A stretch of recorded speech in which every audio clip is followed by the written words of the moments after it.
Here are 5 stock charts to watch with the potential for some interesting developments in the next few weeks. First up, SERV Robotics, where the gap down coincides with the lower boundary of a declined double top.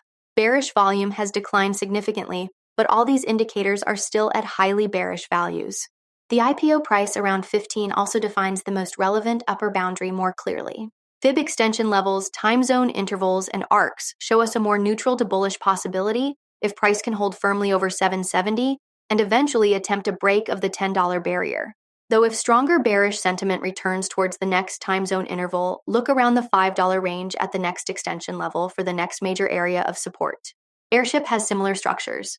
So unless high daily bullish volume near 10 million comes in, this kind of retracement back into the double top range is less likely. Instead, the double top can more firmly establish a downtrend even with lower volume if price keeps closing under $4 into the next time zone interval.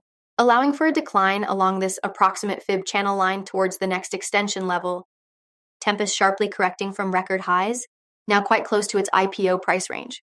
So it'd actually be preferable to not have a bullish retracement approximating the fib spiral from the peak, but rather a continued drop onto the 40 boundary within the IPO price range where support potential can be significantly stronger.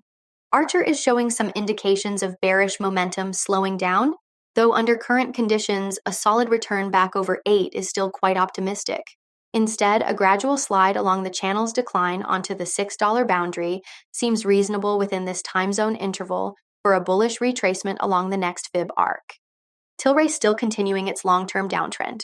So one of the best bullish scenarios would be a rebound to retry the $1 barrier under ideal circumstances. Though given the broader context, dropping towards 50 and the next extension level seems more likely. At this area, even a sharp drop is likely to begin flattening. For more on the charting methods used, these and other charts, follow Ascencore. Thanks for watching and have a nice day.